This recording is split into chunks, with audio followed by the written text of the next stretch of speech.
Kinumpirma ng Bureau of Customs ang pagbabalik ng 12 luxury vehicles ng pamilya Diskaya na sakop ng search warrant.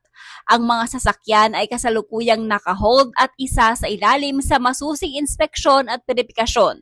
3 unit pa ang inaasahang maibabalik sa mga susunod na araw dahil kasalukuyan umano itong nasa pagawaan. Nagpaabot ng pasasalamat ang Bureau of Customs sa mga ahensyang tumulong upang maisagawa ang operasyon. Kasunod nito, nangako ang BOC na paparusahan ang lahat ng tumulong sa pamilya Diskaya na magtago ng kanilang luxury cars. Ayon sa ahensya, malinaw na may mga nagbigay ng proteksyon o nagkubli ng impormasyon kaya't 2 lamang na luxury cars ang natunton nung una nilang paghain ng search warrant laban sa pamilya Diskaya.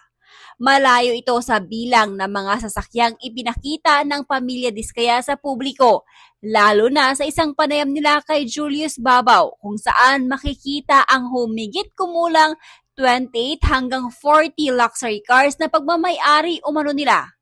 Patuloy ang investigasyon ng Bureau of Customs kung matukoy kung paano nila naitago ang mga naturang sasakyan at kung sino-sino ang mga nasa likod na pagtatago at posibleng paglabag sa batas.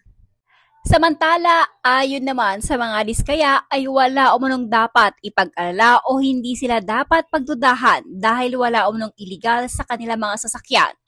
Ayon pa sa kampo ng Diskaya ay kaya lamang daw wala sa kanilang garahe ang mga sasakyan nito, yun ay dahil ang iba umano ay under maintenance at gamit-gamit umano. Ayon naman kay Commissioner Nepomuceno, lahat ng sasakyan ay nasil na ng BOC at binabantayan ng 24 oras ng kanilang mga tauhan, katuwang ang Philippine Coast Guard. Dagdag pa niya, malinaw na tumalima ang pamilya Diskaya matapos ang mahigpit na babala ng ahensya.